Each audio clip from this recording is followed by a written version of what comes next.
नमस्कार, लोकतंत्र में आपका स्वागत है और मैं हूं आपके साथ दिशा बिष्ट। लोकतंत्र में आज हम बात करेंगे कोरोना के बढ़ते कदम की, रोज रोज बढ़ रहे आंकड़े की। कोरोना भारत समेत पूरी दुनिया में कयामत ढा रहा है। कोरोना ने फुल स्पीड पकड़ ली है और शुक्रवार का दिन भारत के लिए एक बड़ी चेतावनी लेकर आया है।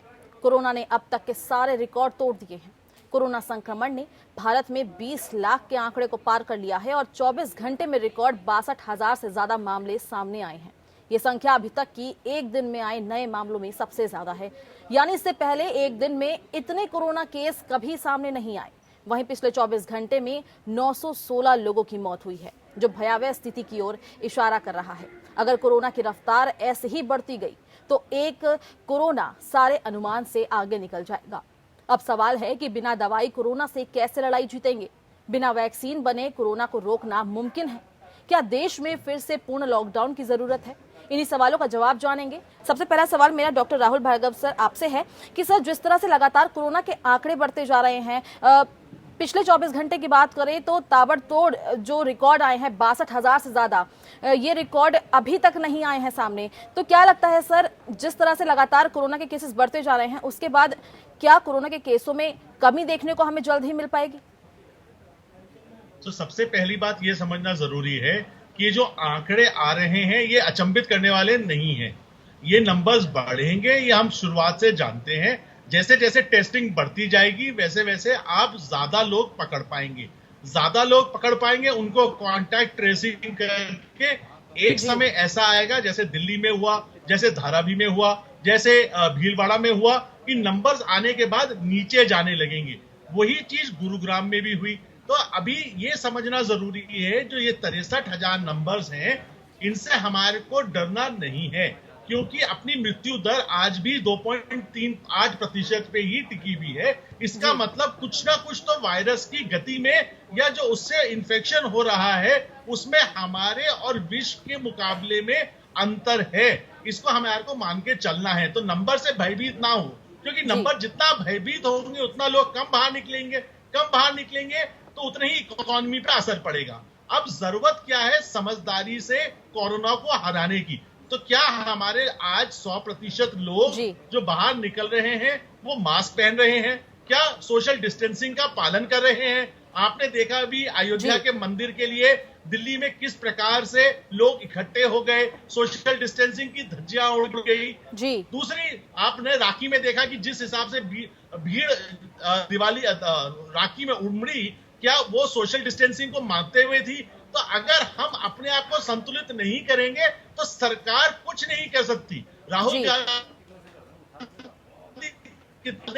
बिल्कुल प्राइम सर, मिनिस्टर और प्रेसिडेंट का काम नहीं है कोरोना से बचाना, ये आपका ही काम है। तीसरी चीज सबसे ज्यादा जरूरी जो है वो ये समझना है कि शहरों में तो फिर भी लोग 50-60% लोग मास्क पहनने लगे हैं, पर अभी गांव की हालत, ये जो नए नंबर्स आ रहे हैं, ये उत्तर प्रदेश, बिहार, तमिलनाडु, आंध्र प्रदेश, ये वहां के नंबर्स हैं। इसका मतलब हमारा जो स्पेक्ट्रम है वो मूव कर गया है सिटी से टायर 2 में और टायर 2 से टायर 3 में। तो ये वेव चलती रहेगी, इससे घबराना नहीं है। बट हाँ, जो 3 हमारे पालन करना था जिन नियमों को, उनको भुलाना नहीं है। तो आपके चैनल के माध्यम से सब लोगों से यही प्रार्थना रहेगी कि अपना मास्क को नीचे ना डालें, मास्क को नीचे ना करें। Let's not lower down the guard, क्योंकि जैसे जैसे नंबर्स बढ़ेंगे, अभी दिल्ली ने देखिए 400-500 पे आ गए थे, वापस से 1200 पे आ गए। तो ये वैक्सीन वेनिंग पीरियड चलता रहेगा। बिल्कुल सर, हमारे दर्शकों से यही अपील रहती है कि सैनिटाइजेशन करते रहें और मास्क का भी प्रयोग करते रहें। कोरोना के जो केसेस हैं उनके बारे में ये कहा जा रहा था कि एक पीक आएगा, जून जुलाई में एक पीक आएगा और उसके बाद कोरोना के जो केसेस होंगे वो सबसे ज्यादा होंगे। अब हमारे पास जो पिछले 24 घंटे में केसेस आ रहे हैं वो प्रतिदिन बढ़ते जा रहे हैं। क्या आपको लगता है कि अब कोरोना के और भी प्रतिदिन केसेस बढ़ते जाएंगे, क्योंकि रोजाना ही केसेस बढ़ रहे हैं? ये केसेस तो अभी और बढ़ने हैं। पीक अभी आई नहीं है। पीक का जो अनुमान था कि वो जुलाई से लेके अगस्त के एंड तक में हो सकती है, पर जिस तरह से केसेस बढ़ रहे हैं, जिस तरीके से नंबर डेली के आ रहे हैं, उससे ये लगता है कि शायद अगस्त एंड में भी पीक ना आए, क्योंकि लोगों की जो कुछ जिम्मेदारियां को जो निर्वाह करना चाहिए, आप भी देख रहे हैं जी। लोग उस तरह का अनुपालन नहीं कर रहे हैं। अगर उसका प्रॉपर अगर फॉलो नहीं करेंगे तो ये नंबर अभी और बढ़ेंगे। और जो जैसा कि डॉक्टर भार्गव ने कहा कि अब जो सबसे बड़ी समस्या आ रही है कि ये केसेस जो हैं, जो नंबर्स हैं, ये बड़े शहरों से छोड़ के अब छोटे शहरों से भी बढ़ने लगे हैं। अगर आप पिछले 15-20 दिन के अगर आंकड़े देखेंगे तो इन आंकड़ों में जो नंबर्स आ रहे हैं उनमें बहुत बड़ा जो पार्ट है वो आपका सेकंड टायर सिटी से है, जैसे रांची हो गई, जोधपुर हो गया, यूपी के बनारस, गोरखपुर, इस टाइप के शहरों से आ रहे हैं। तो अगर यही है कि अब इसका मतलब ये है कि सेकंड टायर में है और वहां पर भी अब केसेस पीक आएंगे। वहां पे केसेस अभी कम है लेकिन वहां पर भी केसेस अब पीक आएंगे, तो ये नंबर अभी और बढ़ने ही है। तो टोटल पीक जो अभी इंडिया का अभी आया नहीं है, ये केसेस अभी और बढ़ेंगे। बिल्कुल सर, लगातार क्योंकि केसेस भी बढ़ते जा रहे हैं। मैं लौटूंगी आपके पास। सवाल मेरा डॉक्टर नेहा गुप्ता जी आपसे है कि जिस तरह से लॉकडाउन के बाद सरकार द्वारा अनलॉक किया गया, लोग हम जब रोड पे देखते हैं, सड़कों पर देखते हैं तो लगता ही नहीं है कि कोरोना का कुछ डर लोगों के अंदर है। क्या इस तरह का बिहेवियर, जो इस तरह का एटीट्यूड है कोरोना को लेकर, इससे कोरोना को और पैर पसारने में मदद नहीं मिलेगी? बिल्कुल, जो हमारे देशवासियों का एटीट्यूड है, आई थिंक इसी कारण से हमारे केसेस बढ़ रहे हैं। अगर हम सोशल डिस्टेंसिंग की बात करें, त्योहारों पर लोग ये नहीं समझ रहे हैं कि ये कोई साधारण समय नहीं है, ये हम एक पैंडेमिक में हैं जिसमें करोड़ों लोग इफेक्टेड हैं, इतने लोगों की जान जा रही है। बट अभी भी लोग इस बात को बहुत सीरियसली नहीं लेना चाहते हैं। मास्क को कान पर लटकाकर या चिन पर लटकाकर घूमना चाहते हैं। मिठाइयों की दुकान पर आप देखिए, रक्षाबंधन पर, ईद पर, राम जन्मभूमि के पूजन पर सब लोग इस तरीके से रोड पर आए और कोई सोशल डिस्टेंसिंग के नॉर्म्स फॉलो नहीं हो रहे हैं। अगर हमारी गवर्नमेंट प्लस जो सिटीजन्स हैं, अगर हम अभी भी सतर्क नहीं होंगे तो ये कोरोना और फैलेगा और इसको कंट्रोल करना सरकार के बस में नहीं होगा। जब तक इंडिविजुअल एक इंसान जब तक इस बात के लिए सतर्क नहीं होगा कि हमें अपने जितने नॉर्म्स हैं उन सबको फॉलो करना है, तब तक ये बीमारी बढ़ेगी। जैसे टायर 1 में थी, अब टायर 2, टायर 3 सिटीज में जा रही है। और टायर 3 सिटीज में हमारे पास और प्रॉब्लम्स हैं इंफ्रास्ट्रक्चर की। अगर वहाँ पर मरीज बीमार भी पड़ते हैं तो उनको प्रॉपर ट्रीटमेंट मिल जाए, इसकी संभावना बहुत कम है। तो अगर हम अपनी तरफ से एहतियात नहीं बरतेंगे तो आई फील इसको कंट्रोल करना बहुत बहुत मुश्किल काम है। बिल्कुल, लोगों को भी समझना होगा कि एहतियात बरतने हैं। हमारे साथ डॉक्टर विनय अग्रवाल जुड़ चुके हैं। सर, आपसे सवाल किया था मैंने कि जो पीक लेवल के बारे में बात की जा रही थी, क्या वो पीक लेवल आ गया? देखिए, अभी ये कहना बड़ा कठिन है और रादर उचित भी नहीं है कि हम पीक लेवल पे पहुंच गए हैं। आज हम 2 मिलियन केसेस के बराबर पहुंचे हैं और 62,000 के करीब 63,000 केसेस पर डे हमारे पास बढ़ रहे हैं। राहुल जी ने ठीक कहा कि टाइप 2 और टाइप 3 सिटीज में केसेस बहुत बढ़ रहे हैं और उन स्टेट्स में अब जा रहे हैं जैसे बिहार है, कर्नाटका है, तमिलनाडु है या हमारा उत्तर प्रदेश का ईस्टर्न पार्ट है। इन एरियाज में बढ़ रहे हैं जहां इससे आज से 1 महीना पहले केसेस बढ़ रहे थे, वहां पे कंपैरेटिवली कम हो रहे हैं। लेकिन ये घबराने की बात नहीं है। आप देखिए, अगर हम डेथ रेट पे जाते हैं तो अभी भी हमारे पास 2.06% ही डेथ रेट है as far as positive cases are concern. वो जो कि संसार के बाकी परसेंटेज में हम बहुत कम है। रिकवरी रेट भी हमारा ज्यादा है। इन दो चीजें हमें एक अच्छा सा एक आश्वासन देती हैं कि हमें घबराने की जरूरत नहीं है। लेकिन जैसे नेहा जी ने कहा, मैं बिल्कुल उनसे सहमत हूं कि अभी भी लगभग 5 महीने हो गए हमें सफर करते हुए, हमारी कम्युनिटी में इसके बारे में जागरूकता नहीं है। ये बात सच्ची है कि इसके सिर्फ 3 गोल्डन रूल हैं। वो गोल्डन रूल है मास्क पहनना, सोशल डिस्टेंसिंग एंड सैनिटाइजेशन। अगर इन तीनों को देखें तो जगह जगह पब्लिक इनको फ्लाउट कर रही है और क्योंकि फ्लाउट कर रही है इसलिए केसेस बढ़ रहे हैं और क्योंकि ये केसेस बढ़ रहे हैं तो इस हमारी स्थिति कभी भी, और मेरे को डर सिर्फ इस बात का है, अब उन स्टेट्स में ये केसेस पहुंच रहे हैं जहां पर कि मेडिकल इंफ्रास्ट्रक्चर उतना अच्छा नहीं है, तो जहां पर हमें कठिनाई का सामना करना पड़ सकता है। बिल्कुल सर, मैं लौटूंगी आपके पास। डॉक्टर राहुल भार्गव सर, जिस तरह से डॉक्टर विनय अग्रवाल ने भी यही कहा कि लोगों को नॉलेज नहीं है, लोग समझ नहीं पा रहे कि मास्क पहनना कितना ज़्यादा ज़रूरी है, सैनिटाइजेशन करना कितना ज़्यादा ज़रूरी है, सैनिटाइज़र का उपयोग करना कितना ज़्यादा ज़रूरी है। लगातार जो छोटे छोटे शहर हैं अब वहाँ से भी केसेस बढ़ते जा रहे हैं। तो क्या सर, क्योंकि ऐसी भी खबरें आ रही है कि अगर लोगों को पता चलता है कि उनको कोरोना है, वो भाग जा रहे हैं, लोग अपना गलत कॉन्टैक्ट नंबर दे रहे हैं, उनको ट्रेस करना बहुत मुश्किल हो जा रहा है। इसके लिए क्या किया जा सकता है? जी, इसके लिए क्लियर कम्युनिकेशन होना जरूरी है। 5 महीने के बाद भी हर स्टेट की अपनी अपनी अलग अलग पॉलिसी है कोरोना को लेके। कहीं पे होम क्वारंटाइन है, कहीं पे होम क्वारंटाइन नहीं है, कहीं पे हम बोलते हैं कि हम आपको सबको उठा के एक सेंट्रल फैसिलिटी में रखेंगे, वो परेशानी है।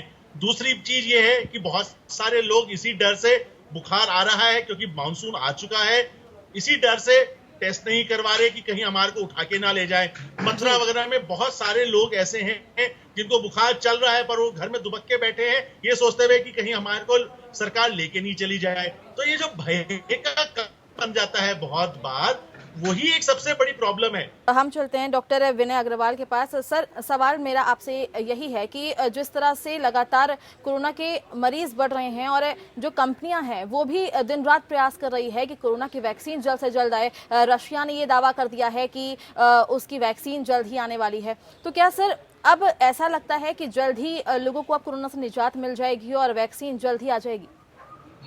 देखिए, मेरा अपना अनुमान है कि इतनी जल्दी वैक्सीन आने वाली बात नहीं। नॉर्मली इन सब डिजीजेज में जो पुरानी हिस्ट्री कहती है 7 से 8 साल लगते हैं किसी मेडिसिन को आने में या किसी वैक्सीन के बनने में।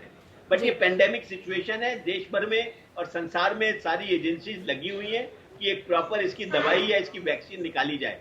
एंड अब डिफरेंट ट्रायल्स में चल रही है, कहीं कहीं वो सेकेंड ट्रायल और थर्ड ट्रायल की स्टेज पे भी आ गई है। हमें पूरा विश्वास है कि वैक्सीन आएगी, लेकिन आएगी कब तक आएगी ये कहना कठिन है। मुझे बड़ी रिसेंट टाइम में आने वाली है कि 5-6 महीने में, ऐसा नहीं लगता है। लेकिन हाँ, 2020 के बाद 2021 अर्ली में अगर हमारे पास वैक्सीन आती है तो उसका भी डिस्ट्रीब्यूशन कैसे होगा, किन लोगों को लगेगी, उसके क्या फायदे हैं, उसके क्या नुकसान है, इस सब में समय की बात है। तो वैक्सीन को हम एक इस तरीके से पेनेसिया की तरह से ना देखें कि हर चीज का अगर वैक्सीन आ गई तो हमारा सारा इलाज कोविड का हो गया, ऐसा नहीं है। लेकिन वैक्सीन एक टूल जरूर होगा हमारे लिए कोविड को कंट्रोल करने के लिए। बिल्कुल सर, वैक्सीन का सभी को इंतजार है। सवाल मेरा डॉक्टर राहुल भार्गव जी आपसे है। अगर हम बात करें दिल्ली की, तो जिस तरह से दिल्ली में केस लगातार जब 1000 से ज़्यादा केसेस आ रहे थे, हालांकि अभी भी 1000 के आसपास ही केसेस है, लेकिन जो रिकवरी रेट है वो दिल्ली में काफ़ी बेहतर हो गया है पहले के मुकाबले, और टॉप 5 में नहीं है दिल्ली। सीरो सर्वे वहाँ पे किया जा रहा है। सर, सीरो सर्वे में एग्जैक्टली होता क्या है? सीरो सर्वे का मतलब ये होता है कि रैंडमली जिस क्वांटिटी में कोई वायरस का जिसको सिम्टम्स ना आए हो, उनमें रैंडम लोगों को उठा के टेस्ट किया जाता है कि एंटीबॉडीज प्रेजेंट है या नहीं है। सर्वे में ये पता चला 12% से लेके 23% लोगों को दिल्ली में वायरस आया और चला गया। चाहे खांसी हुई हो, थोड़ा खराश हुई हो, थोड़े सर में दर्द हुआ हो, थोड़ा बुखार आया हो, और उसके बाद वो चला गया।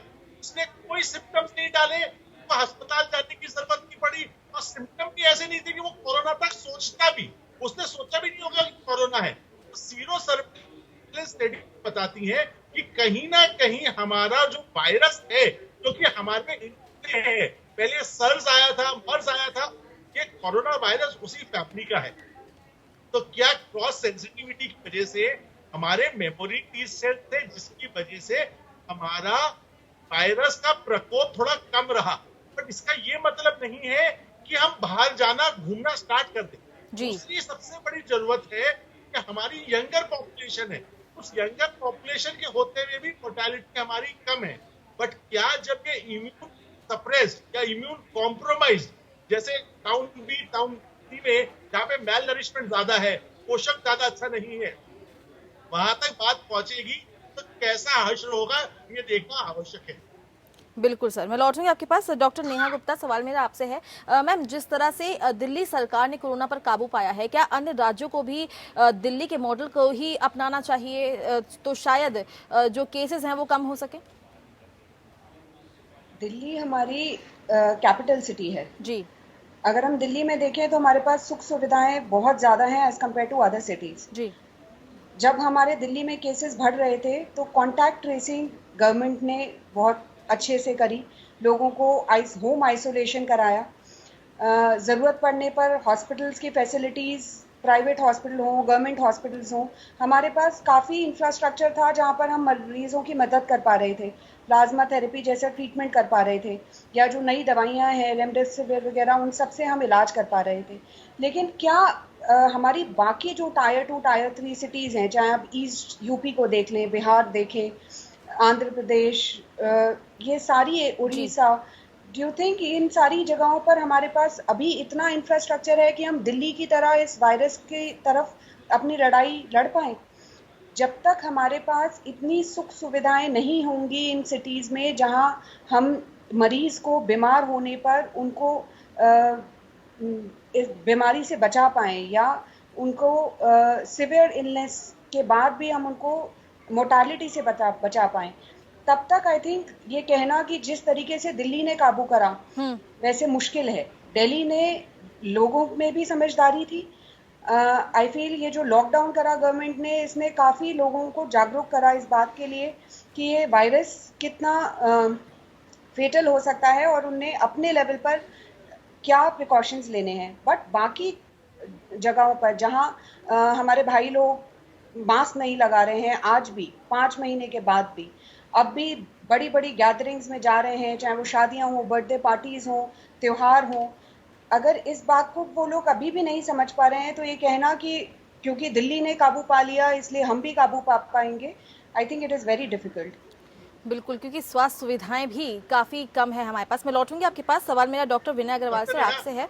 डॉक्टर नेहा, डॉक्टर दिशा जी, जी राहुल भार्गव जी।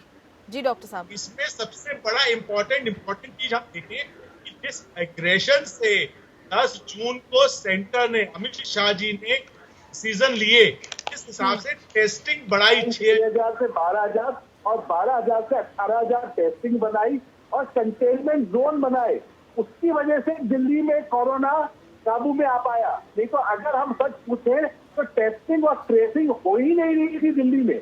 अगर हम 3 जून से 1 जून को अनलॉक 1 स्टार्ट हुआ और 10 जून तक देखे तो नंबर बराबर बढ़ते जा रहे थे, मोर्टालिटी होती जा रही थी, लोगों को बेड नहीं मिल रहे थे। तो ये जो सेंटर ने बहुत एग्रेसिव कदम उठाए, इसीलिए हम बार बार पहले भी आपके शो पे कहे हैं कि जरूरत इस बात की है कि सेंटर को एक यूनिफाइड कोरोना कमांड बनाना चाहिए।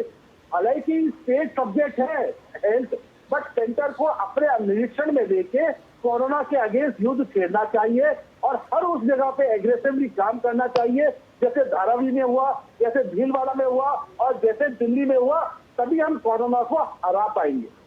बिल्कुल सर, क्योंकि स्टेट और सेंटर दोनों की यहाँ पे जरूरत होगी, दोनों का साथ मिलकर काम करना होगा, तभी हम लोग कोरोना को हरा पाएंगे। मैं लौटूंगी आपके पास।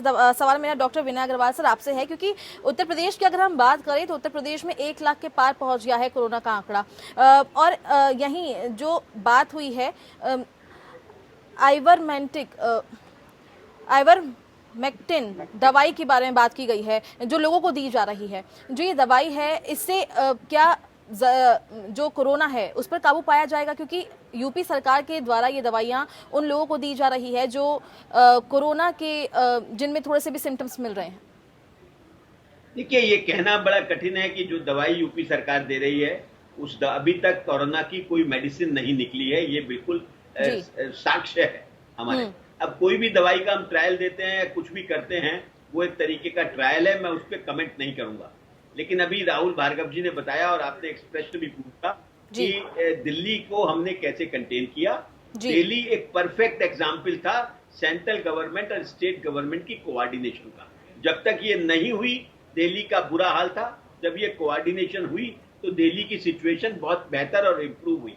मेरे को लगता है जहां तक उत्तर प्रदेश का भी सवाल है, एंड यही नहीं, दिल्ली की अगर बात करें और अगर हम धारावी को लें और भीलवाड़ा को लें या उससे पहले इनिशियल स्टेजेस में केरला को लें, जहां जहां एडमिनिस्ट्रेटिव परफेक्शन रहा और जहां जहां एडमिनिस्ट्रेटिव कोऑर्डिनेशन रही, उनमें अच्छे रिजल्ट्स आए। धारावी एक ऐसा एग्जाम्पल है जहां पे मेडिकल एसोसिएशन ने, प्राइवेट प्रैक्टिशनर्स ने, कॉरपोरेशन ने, एडमिनिस्ट्रेशन ने और स्टेट ने सबने मिलकर वहां पे काम किया। जो सबसे मुश्किल था, धारावी का एग्जाम्पल जो है आज WHO ने भी लिया, उसको सराहा है। मुझे लगता है सिमिलर फॉर्म में दिल्ली का अगर हम एग्जाम्पल लेते हैं तो दिल्ली के एग्जाम्पल में जिस तरीके से अमित शाह जी की एंट्री हुई और अमित शाह जी ने जिस तरीके से कोऑर्डिनेशन और कॉन्फिडेंस दिया दिल्ली सरकार को, वो कॉन्फिडेंस बहुत जरूरी था और हर तरीके की मदद की। मुझे लगता है कि हमको सेंट्रल गवर्नमेंट के हेल्थ डिपार्टमेंट को या आदरणीय माननीय स्वास्थ्य मंत्री जी को उन स्टेट से कोऑर्डिनेशन करना चाहिए जिन स्टेट में केसेस बढ़ रहे हैं। हमारे पास एग्जाम्पल हैं, अगर हमारे पास एग्जाम्पल है और कोऑर्डिनेशन अच्छा होगा तो मुझे लगता है आगे आने वाले समय में हम उसकी बात कर सकेंगे कि अब हम पीक पे पहुंचे और उससे नीचे आ रहे हैं। बिल्कुल सर, तो खामी कहाँ पे नजर आ रही है? क्या जो दो सरकारें हैं उनके बीच में खामी नजर आ रही है या फिर खामी? जी, अभी भी कोऑर्डिनेशन की कमी है। देखिए वेस्ट बंगाल का एग्जाम्पल ले तो वो लॉकडाउन फ्राइडे को हटा के थर्सडे और सैटरडे को कर रहे हैं। अगर उत्तर प्रदेश का ले तो वीकेंड पे लॉकडाउन कर रहे हैं। मुझे नहीं लगता कि इस लॉकडाउन की क्या अहमियत है और ऐसा क्यों कर रहे हैं। ये यही दर्शाता है कि विजनरी नहीं है हमारी एडमिनिस्ट्रेशन और हमारी एडमिनिस्ट्रेशन बेफिजूल के डिसीजंस ले रही है जिसका कोई औचित्य नहीं है। आज भी हम अगर देखें नोएडा को लें या हम अगर अपने गाजियाबाद डिस्ट्रिक्ट को लें या बाकी जगह को लें तो मुझे लगता है कहीं ना कहीं हमारे एडमिनिस्ट्रेटिव फ्लॉज रहे हैं। हमने कभी सील करने की बात की है, हमने कभी बॉर्डर सील कर दिए हैं, कभी ये झगड़ा हुआ है कि कोई इस स्टेज से उधर तक जाएगा या नहीं जाएगा। हम उन्हीं चीजों में उलझे रहे हैं। हमने कभी कहा ये टेस्ट दिल्ली वाले यहाँ नहीं होंगे या यहाँ वाले दिल्ली में नहीं होंगे, उस तरीके की समस्याएं भी आई। ये भी समस्या आई कि मेडिकल प्रोफेशनल्स अगर यहाँ पे कहीं पे रहते हैं तो उस बिल्डिंग को सील कर दिया जाएगा। अब इस तरीके की अगर एडमिनिस्ट्रेटिव सिचुएशन आएगी तो मुझे नहीं लगता उनका विजन है कि यहाँ पे हम कंट्रोल कर पाएंगे। इसलिए एक ऐसा एक एडमिनिस्ट्रेटिव सेटअप, टेक्निकल सेटअप और उसकी कोऑर्डिनेशन और उसको मदद मिले सेंट्रल गवर्नमेंट से, तभी ये सब ठीक। आप देखिए गुजरात का एग्जाम्पल लीजिए, गुजरात में केसेस बढ़ रहे थे, सेंट्रल गवर्नमेंट ने इमीडिएटली दिल्ली से एक टीम भेजी एक्सपर्ट्स की, वो टीम वहां रही और जैसे ही वो टीम वहां से आई उसके एक हफ्ते बाद केसेस कम होने शुरू हो गए। आज गुजरात की सिचुएशन बेहतर है और इसी हिसाब से दिल्ली में भी हुआ। तो मुझे लगता है उस तरीके के अटेम्प्ट हमें करने पड़ेंगे जगह जगह जहां पे कि हम इसको कंट्रोल कर पाए। बिल्कुल सर। डॉक्टर राहुल भार्गव, सवाल मेरा आपसे है कि जो राज्य सरकार है, केंद्र सरकार है, जब ये दोनों अगर साथ मिलकर काम करेंगे तो जो कोरोना को मात देने की बात है वो शायद जल्द से जल्द खत्म हो जाए और जल्द से जल्द कोरोना खत्म हो जाएगा और लोगों को कोरोना से निजात मिल जाएगी। और अगर ये दोनों ही साथ नहीं रहे तो शायद जो कोरोना है उसका आंकड़ा भी लगातार बढ़ता जाएगा। बिल्कुल शाह जी, आपने बिल्कुल सही बात कही। Coordination, communication is the key in winning the corona. Corona के नंबर्स ऐसा नहीं होगा एक दिन हम उठेंगे और गायब हो जाएंगे। भले ही वैक्सीन भी आ जाए तब भी बहुत लंबा समय लगेगा कोरोना को हराने के लिए। इसीलिए कोऑर्डिनेटेड एक्टिविटी प्लस जन भागीदारी होना सबसे ज्यादा आवश्यक। बिल्कुल, जन भागीदारी सबसे ज्यादा आवश्यक है। डॉक्टर अंकित कुमार सर, मेरा सवाल आपसे है कि लोग तो समझ नहीं रहे हैं, सरकार अपनी तरफ से कोशिशें लगातार कर रही है, लोगों को समझा दिया गया है कि मास्क पहनना है, सैनिटाइजर का उपयोग करना है, बार बार साबुन से हाथ धोना है, लेकिन लोगों को नहीं समझ में आ रही ये बात।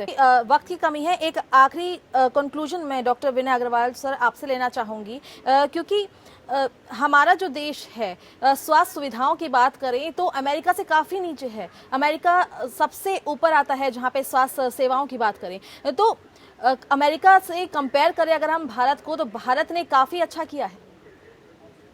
देखिए, मैं तो कहूँगा और हम सौभाग्यशाली हैं कि कोरोना जैसी पेंडेमिक जो है हमें ऐसी गवर्नमेंट के साथ मिला जो रिजल्ट ओरिएंटेड, जिन्होंने इस पे इमीडिएट एक्शंस लिए और इस पे काम किया। मैं इसको भी साधुवाद देना चाहूंगा कि इस बीमारी की वजह से आने वाले समय में हमारा हेल्थ इंफ्रास्ट्रक्चर इंप्रूव होने वाला है, हो रहा है। हमारी पद्धति बदल जाएंगी। हम चाहे टेली मेडिसिन की तरफ जाएं या हमारी मेडिकल एजुकेशन का सिस्टम टोटल डिजिटल हो जाएगा और हम ऐसी प्रैक्टिकल ट्रेनिंग पे ज्यादा जोर देंगे, चाहे वो वेंटिलेटर ट्रेनिंग हो या वो क्रिटिकल केयर ट्रेनिंग हो, और हम उस प्रकार के आईसीयू बेड्स और वो सब बनाएंगे।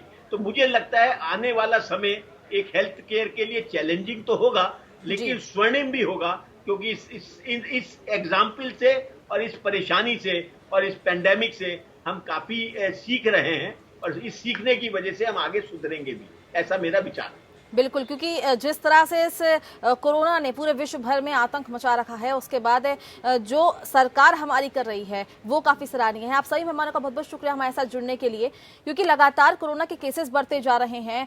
पिछले 24 घंटे की बात करें तो 60,000 से ज्यादा केस आए हैं। जहां एक तरफ कोरोना के केसेस बढ़ रहे हैं तो लोगों को भी ये सावधानी बरतनी होगी कि मास्क का उपयोग करना है, सैनिटाइजर का उपयोग करना है और 2 गज की दूरी बनाए रखनी है। और लोकतंत्र में बस इतना ही। आप बने रहिए हमारे साथ। नमस्कार।